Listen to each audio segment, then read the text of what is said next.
After Cloris Leachman passed away in January 2021, her longtime home in Topanga Canyon quietly entered the market. It wasn't the kind of house that would scream Hollywood royalty. Nestled into the hillside, it was modest by LA standards, a weathered, ranch-style property surrounded by oaks and tangled vines, set back from the main road with just enough seclusion to feel forgotten. The listing sat for a while.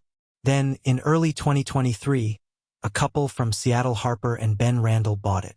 They weren't actors, musicians, or even part of the industry.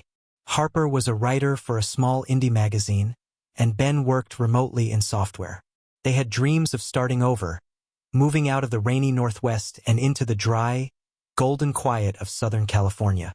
The price on the Leachman house had dropped more than expected, and that combined with its history made it irresistible. They moved in that spring. The first few months were unremarkable.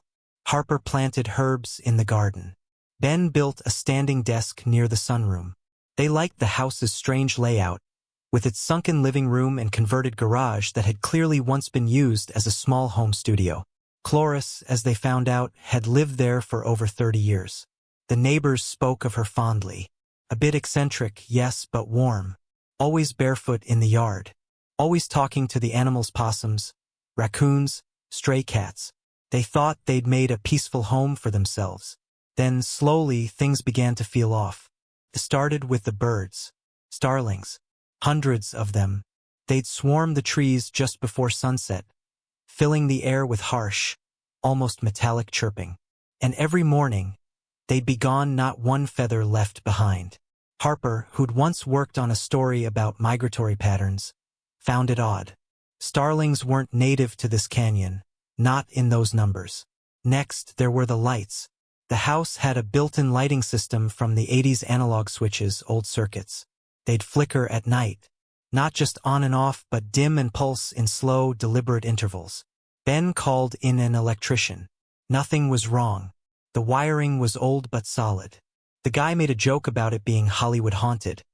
And they laughed. But neither Harper nor Ben really thought it was funny. Things escalated in June. That was when Harper began hearing voices. Not full conversations, just fragments. Always around 3 a.m. Always near the old studio room. At first, she thought it was the wind through the vents. But the voice had tone. It insisted. It muttered things she couldn't make out. Sometimes it sounded irritated. Sometimes sorrowful. And only once it laughed.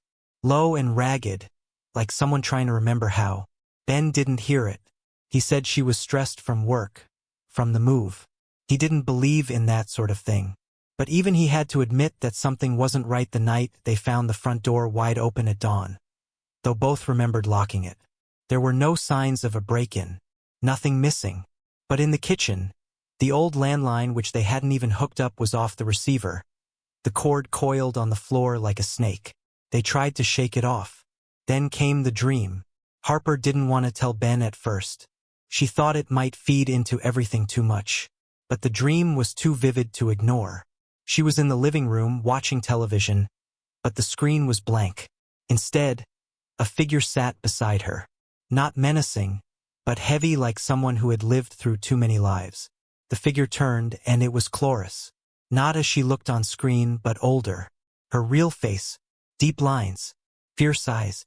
"You need to listen," she said. "To what?" Harper asked. "To what's still here. This place remembers." Then Harper woke up, drenched in sweat. She finally looked into it, really looked into it. Not the Hollywood side of Cloris' life, but the private one. Old interviews, neighborhood stories, and something strange came up again and again. She claimed the land was alive, that it had a rhythm, that she never really felt alone in that house. One neighbor, an old woman named Lila who lived 2 doors down, confirmed it. "Cloris used to say the canyon had voices," she said. She didn't mean ghosts, not exactly. She said they were the layers of people who had passed through. Some got stuck. Some came back. But she liked it. Said it gave the house soul. Harper felt chills. By late July, Ben had finally experienced something he couldn't explain. He'd been on a work call in the studio room when his screen froze. And in the monitor's reflection, he saw a shadow move behind him. No sound. No wind. But something had shifted. A pressure in the room, like being watched. That night, he didn't sleep. They didn't try to cleanse the house. No smudging, no seances. They were afraid that acknowledging it would make it stronger. Instead, they made a quiet pact with it. They'd treat the home with respect. They wouldn't tear anything down. They wouldn't renovate. And they kept a light on in the old studio at all times. As of now, they still live there. Harper swears the voice has grown softer, less restless. Sometimes it even hums. A lullaby. Something that sounds like an echo from a life once deeply, stubbornly lived, the kind of presence that doesn't go away, even after death. And maybe, just maybe, doesn't want to. It was late August when the heat settled in like a thick, unseen blanket across the canyon. The dry air crept into the corners of every room, lifting dust from the floorboards and making even the shadows feel brittle. Harper had taken to writing late into the night not because she was particularly inspired, but because sleep had become a stranger. There was something about the house that pulsed after midnight, as if its true character only stretched awake once the world outside had gone quiet. She wrote at the oak desk in the corner of the living room, facing the long, dusty bookshelf that ran along the opposite wall. The books left behind by Cloris still sat their faded spines, bent covers, handwritten notes in the margins of paperbacks, plays, obscure metaphysics, journals from the 70s that smelled faintly of old tobacco and jasmine oil. Harper couldn't bring herself to box them up. That night, Ben had gone to bed early, drained from another day of trying to ignore the energy that had begun to accumulate in the studio. He didn't want to talk about it anymore. He'd stopped making jokes, and he'd stopped going into that room unless he absolutely had to. So Harper sat alone, the desk lamp throwing soft light across the wooden floor, and the only sound was the soft ticking of the antique clock mounted above the fireplace. It was nearly 2 a.m. when she heard it. Not loud, not at first. Just a faint, rhythmic tapping. Came from beneath her feet. She paused, pen in hand, and leaned forward slightly. There it was again. Tap, tap. Then a silence. Then again. Not hurried, not frantic. Measured. Deliberate. Like someone pacing below the floorboards. Or waiting for something. The sound echoed faintly through the wood, not from the basement. The house didn't have one. But from the crawl space beneath the living room, that low hollow where the house perched just above the sloped earth. She stood up slowly. Every creak of the floor beneath her feet seemed to carry more weight than it should. The crawl space had a small access panel in the hallway, near the laundry room. They had never opened it. She found the flashlight, its batteries half drained, and crouched low to unfasten the latch. Her fingers trembled. The air near the floor felt cooler, impossibly so, considering the heat that had gripped the house all day. The panel opened with a reluctant groan. Dust billowed out, fine and bitter. She shined the light inside. Cobwebs, dried leaves, the exposed underbelly of the house, a shallow tunnel of beams and forgotten insulation. The flashlight's beam caught nothing unusual at first, just the expected detritus of time and rodents. But then she saw it. Footprints. Not fresh, exactly, but not old either. Marks in the dust, small and bare, like someone had walked through with soft, calloused feet. The prints weren't childish, but they weren't heavy enough to belong to Ben. They traced a path to the far end of the crawl space toward the section beneath the studio. And then, as she held her breath, Harper heard something else. A woman's voice. Hushed, cracked, just one word. Here. She slammed the panel shut and backed away so quickly she scraped her shoulder on the corner of the hallway wall. Her breath came in shallow bursts, her heart thudding in her ears. The house held still again, completely still. But the sound, that word, hadn't been imagined.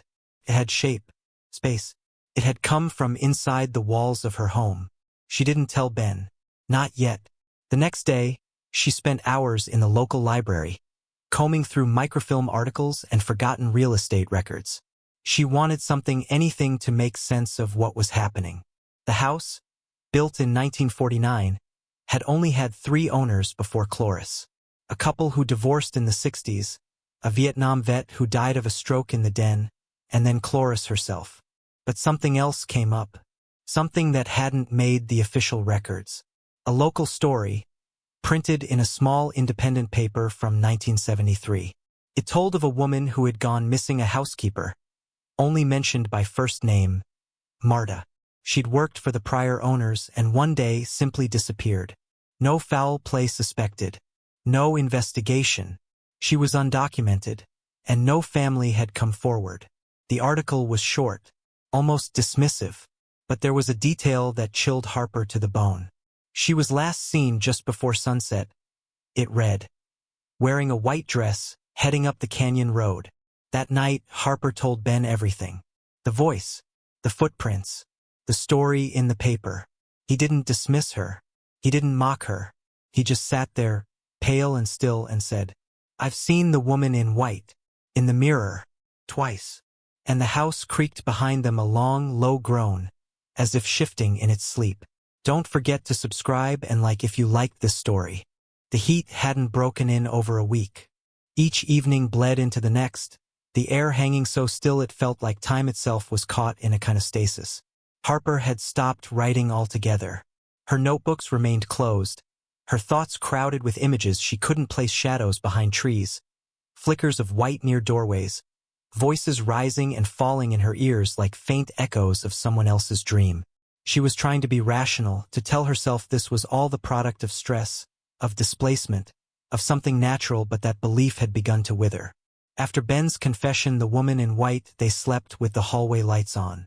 Neither of them admitted to it being fear, but they both knew. They were holding something back. Or rather, something inside the house was holding them. The mirror he mentioned was in the guest bathroom. It was tall, arched at the top, the kind you'd expect in an old theater's dressing room. Ben had found it in the garage after they moved in, tucked behind a stack of boxes, and without much thought, he had hung it there, unaware of its history. Harper stared at it now, one hand resting on the edge of the sink, the other gripping her phone with the screen dimmed. She watched her reflection and waited for what? She wasn't sure. She half expected movement behind her, a shift in the frame, but there was nothing. And yet, there was something. The glass held a weight, a kind of tension that didn't come from her own nerves. The longer she looked, the more she noticed a subtle warping around the edges. Not a flaw in the mirror, it was smooth and clean, but something in the space behind the reflection. Like the wall wasn't really there, like something else was. She remembered what Cloris had once said in a television interview, a quote she'd stumbled across weeks ago, when she was still looking at the actress as just a name attached to the deed. "I don't believe in ghosts. I believe in impressions. Rooms remember. Mirrors remember. People just forget how to look." Harper stepped back and shut the bathroom door. Ben was in the kitchen, staring at the ceiling, his arms crossed tight across his chest. The lights above him had begun that slow, pulsing flicker again, a rhythm they both now recognized. Came like a heartbeat, steady and expectant, sometimes fast, sometimes slow, never random. "I think it's trying to lead us somewhere," he said without turning. His voice sounded strangely hollow in the quiet room. Harper didn't respond right away. She walked to the far end of the kitchen where the floor dipped slightly near the old laundry nook. She had noticed it before, not sagging exactly but softer, like the boards had been replaced without care. They hadn't explored this part of the house much. It felt disconnected, like it belonged to a different structure entirely. "Did you ever notice this?" she asked, crouching to press her hand to the boards. Ben joined her, his fingers tracing the grooves in the floor. And then they heard it again, the tapping. This time closer. This time faster. They both froze. It came from directly beneath them, not from the crawlspace entrance, from under the boards, right beneath Harper's feet. Then a different sound, the soft drag of something across the wood, like fabric caught on a nail. And then a breath. Not theirs. She scrambled back and looked at Ben. "Help me," she whispered. "We have to open it." Took them an hour to get through the flooring. They weren't equipped, just a crowbar, a flashlight, and the kind of adrenaline that borders on desperation. Beneath the boards, the house revealed another secret. A small, square pit lined with stone. It wasn't part of the crawl space. It wasn't on any schematic. It was carved directly into the earth, no more than 6 feet across, and only accessible from above. A handmade chamber, hidden and dry. Inside it sat an old, rusted chair, a blanket, a broken ceramic plate, and, covered in fine layers of dust, a small, white cotton dress folded neatly in the corner. Harper lowered the flashlight and didn't speak. Ben moved as if to climb down, but something in the air changed, a drop in pressure so sudden it felt like the house had inhaled. The lights in the kitchen dimmed all at once, and the hallway light, the one they never turned off, blinked out. The flashlight flickered. They looked at each other in silence. And then, from the direction of the bathroom, they heard the unmistakable sound of glass not breaking, but shifting, sliding as if a mirror were moving on its own hinges. A door opening where there had never been one. They stood frozen over the hole in the kitchen floor, Harper clutching the flashlight, Ben's hand still on the loosened floorboard.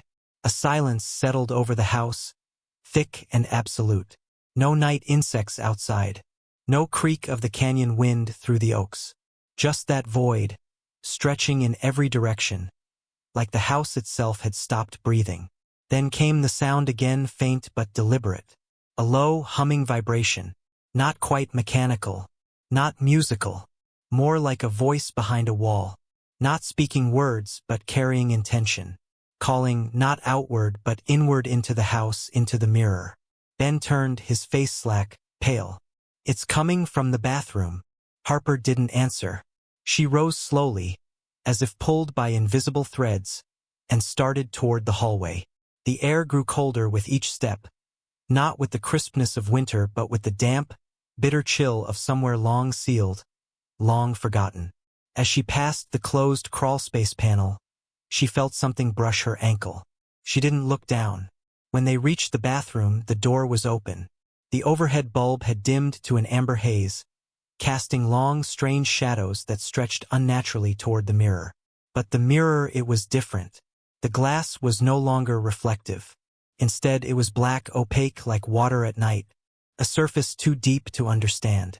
It pulsed faintly, breathing in time with the house. Ben stepped forward. "It moved," he said softly. "What moved?" He pointed to the frame. The bottom corners were no longer flush against the wall. There was now a visible seam, maybe half an inch wide, just enough to reveal what lay behind. A hollow tunnel, not wide, not deep, but they're carved crudely into the wall, behind where the mirror had always hung. The flashlight beam disappeared into its throat without illuminating the end. Harper's breath caught in her chest. There shouldn't have been space. The bathroom backed against solid earth. No blueprints ever indicated this. No renovations. The wall had always been flat, untouched, undisturbed. Until now. She felt herself lean in, not by choice, but by pull, like the air itself wanted her inside. She reached out and placed a hand on the mirror's edge. The glass was warm. And then, from deep inside the tunnel, a voice whispered again. "She stayed here." Harper's eyes stung with tears. Not fear. Recognition. Something in the voice, its shape and weariness, felt deeply human. Like someone speaking for the first time in years. Maybe decades. She turned to Ben. "It's Marta. How do you know?" She didn't leave. She wasn't taken. She hid. This is where she stayed. They stared into the tunnel, neither of them speaking for a long time. And then Harper did something she hadn't planned. She stepped forward, one foot on the sink basin for balance, the other reaching toward the hollow. She lowered herself slowly into the dark, the mirror pressing softly against her back as she slid through. Ben tried to stop her, but by the time he spoke, she was gone. The inside was colder than she expected. The passage was tight, narrow enough that her shoulders brushed each side, curved slightly, and the air grew damper, denser. She held the flashlight in front of her, its flickering beam dancing across packed earth walls. The silence in here was different, less oppressive, more watchful. After what felt like 20 feet, the tunnel opened. It was a room, small, square, lined in old stone. A single wooden chair stood at the center, and to the left, a rotted dresser half swallowed by dirt. In the far corner, a torn blanket had been arranged into the shape of a bed. And above the chair, scratched into the stone, were 4 words. I never left her. Harper's hand trembled. She stepped into the room fully, and something shifted around her. The air itself changed, grew lighter, not warm, not welcoming, but less strained. Then the flashlight died. Total blackness. She froze, heartbeat thundering in her throat, and for a moment, the only sound she heard was her own shallow breath. And then, slowly, a new sound emerged. Breathing. Not hers. Measured. Female. Like someone sleeping. And then the faint creak of the chair behind her. Harper didn't move. She didn't turn. She stood still as she ever had in her life.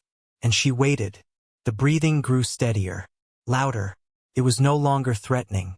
It was presence. And in her mind, she heard a phrase not spoken aloud but delivered like a memory she had carried all along. I was never alone here. The mirror behind her vibrated slightly, the tunnel drawing light in from the house. A soft orange glow filtered back through the passage. Harper turned toward it slowly, step by step, her fingers brushing the wall to guide her back. She did not look at the chair again. When she emerged into the bathroom, Ben was there, eyes wide, face pale. You were gone for almost an hour, he said.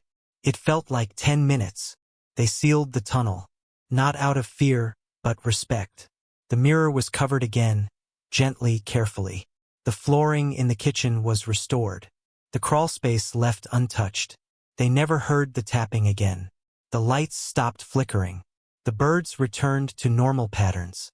And at night, when they passed the old studio door, they sometimes caught a whisper of something soft, the faintest breath of laughter, or the echo of humming as if someone were still there, enjoying the quiet. They stayed in the house. They lived carefully. And the presence that remained, whether Marta, Cloris, or the house itself, remained, too. But it no longer felt like a haunting. Felt like memory. One too deep to vanish. One not meant to be disturbed. One that, like the mirror, only needed to be seen. Don't forget to subscribe and like if you liked this story.